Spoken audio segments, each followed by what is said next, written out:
வளமை பெற்ற மொழி, பண்பாட்டிலே சிறந்த மொழி, உலக நாகரிகத்திற்கு வித்தார மொழி என்று பல்வேறு சிறப்புகள் தமிழுக்கு உள்ளதை 100 ஆண்டுகளுக்கு முன்னாலே பள்ளிமார் கலைஞரே சொல்லியும் கூட இந்த 100 ஆண்டு காலம் தொடர்ந்து அந்த நியாயத்தை எடுத்துரைக்க வேண்டிய ஒரு நிலைமை, தமிழர்களுக்கே உங்கள் தமிழ் மொழி இதுதான் என்று உணர்த்த வேண்டிய ஒரு நிலைமை, தமிழர்களுக்கிடையிலே வடமொழிக்கு செல்வாக்கு தேவையில்லை என்ற நியாயத்தை எடுத்துக்காட்ட வேண்டிய ஒரு நிலைமை, உலகத்தில் எந்த மொழியும் தேவமொழி ஆகாது, அப்படி ஆனால் எல்லா மொழியும் தேவமொழிதான் என்று வாதாடுகிற ஒரு நிலை, இத்தனையும் தமிழகத்தில் ஏற்பட்டு இன்றைக்கு தமிழுக்கு நீதி கிடைத்திருக்கிறது, நியாயம் கிடைத்திருக்கிறது. அது கிடைப்பதற்கு கலைஞருடைய முயற்சிக்கு உறுதுணையாக இருந்த ஜார்ஜ் ஹார்ட் அவர்கள் நம்மிடையிலே வந்திருந்து இன்றைக்கு உரை நிகழ்த்தியிருப்பது நமக்கெல்லாம் மிகுந்த மகிழ்ச்சி அளிக்கிறது. அவருடைய அரிய உரையை ஆற்றும்படி உங்கள் அனைவர் சார்பாகவும் நான் கேட்டுக்கொள்கிறேன். வணக்கம்.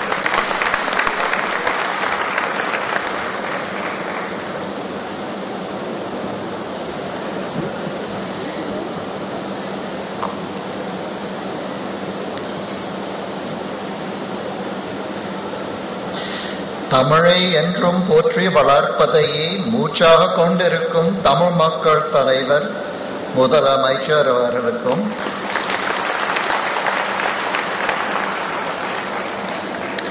மாண்புமிகு நீதியமைச்சர் அன்பழகன் அவர்களுக்கும், மாண்புமிகு கல்வி அமைச்சர் பொன்முடி அவர்களுக்கும், மாண்புமிகு துணை அமைச்சர் ஸ்டாலின் அவர்களுக்கும் மற்றும் இங்கே கூடியிருக்கும் பெருமக்கள் அனைவருக்கும் வணக்கம். இன்று நாம் அனைவரும் செம்மொழி விழா கொண்டாட இங்கே கூடியிருக்கிறோம். பலருக்கு பலவிதமாக தமிழ் செம்மொழியாக இருக்கலாம்.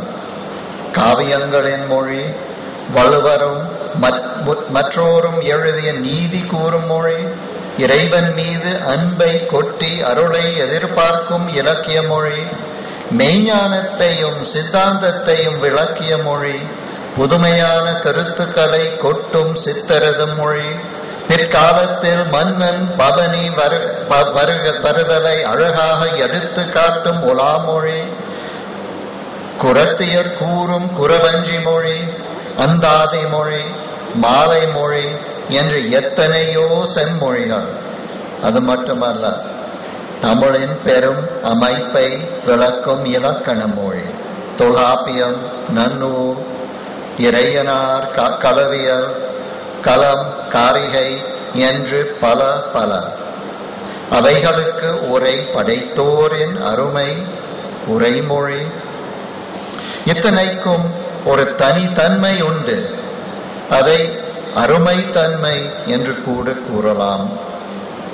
இன்றைக்கு பலர் இன்றைய கவிதை, புதினம், புது கவிதைகள், மக்கள் வழக்கு இது போன்றனவெல்லாம் தமிழ் செம்மொழி என்றும் எண்ணலாம். இவை அனைத்தும் செம்மொழியாக இருக்கலாம். ஆனால் இவற்றிற்கெல்லாம் வேர் சங்க தமிழ். இவையெல்லாம் நான் கூறுவதற்கு காரணம், தமிழ் என்றும் வாழும் மொழி. செந்தமிழை சங்க காலத்திலிருந்து விடாது என்னென்ன வகையில் பாதுகாத்து நூல்களில் வளர்க்க முடியுமோ அத்தனை விதத்திலும் வளர்ப்பது இத்தமிழ்நாடு என்பதை கூறுவதற்காகத்தான். அது மட்டுமல்ல, சங்க கால தமிழ் என்றும் மறைந்ததில்லை. அதன் கருத்துக்கள், மரபு, சொற்கள், யாப்பு அனைத்தும் தமிழுக்கே உரியவை. தமிழ் தனித்தன்மை வாய்ந்த ஒரு செம்மொழி. இந்தியாவில் வடமொழி செம்மொழி என்பது உண்மை.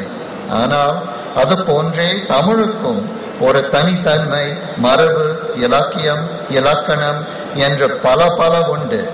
அதனால் தமிழ் தனி செம்மொழி என்பதை விளக்குவதே என் சொற்பொழிவின் கருத்து.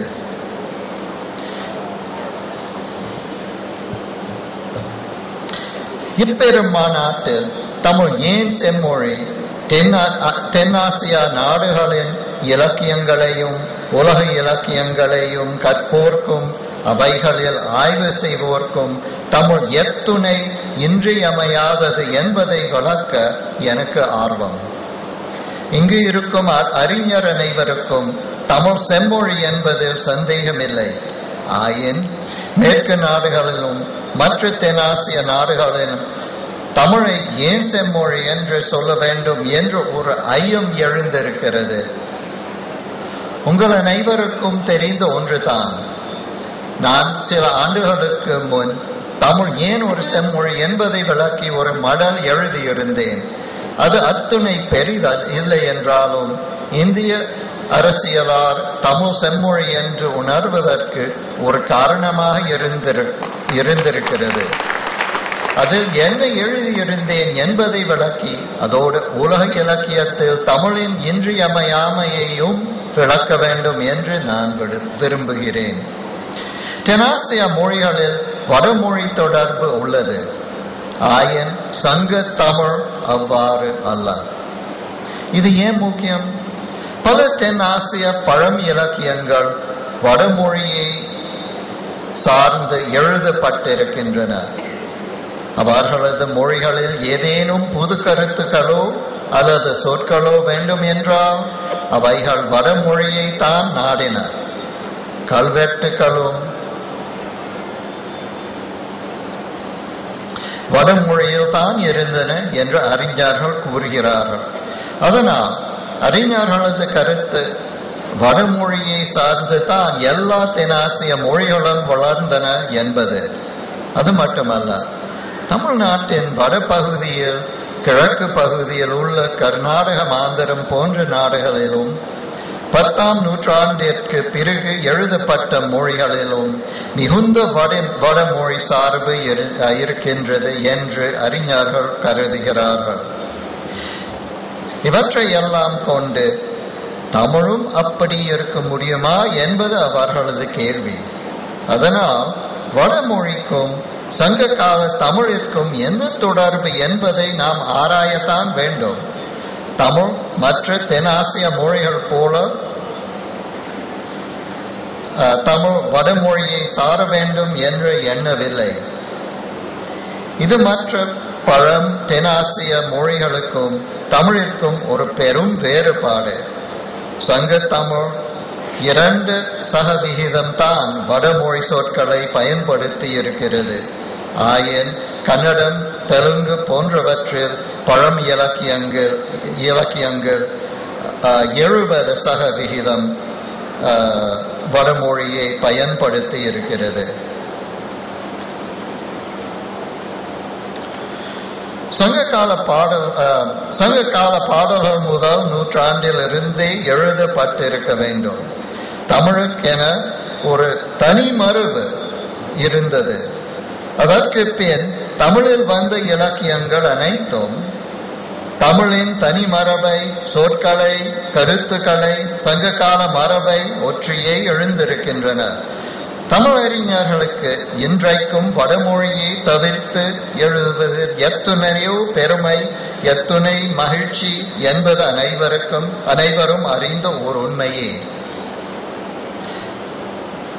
சங்ககால இலக்கியத்தின் காலம்.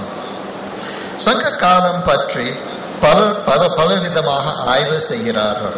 ஆயின் அக்கால பாடல்களின் யாப்பு, சொற்கள், கருத்து, மன்னர்கள், போர்கள், மக்களது வாழ்க்கை, பாணர்களின் வாழ்வு அனைத்தும் தமிழுக்கே உரியவை. பிற்கால இலக்கியங்கள் பல சங்க கால கருத்துக்களையே பின்பற்றி எழுந்த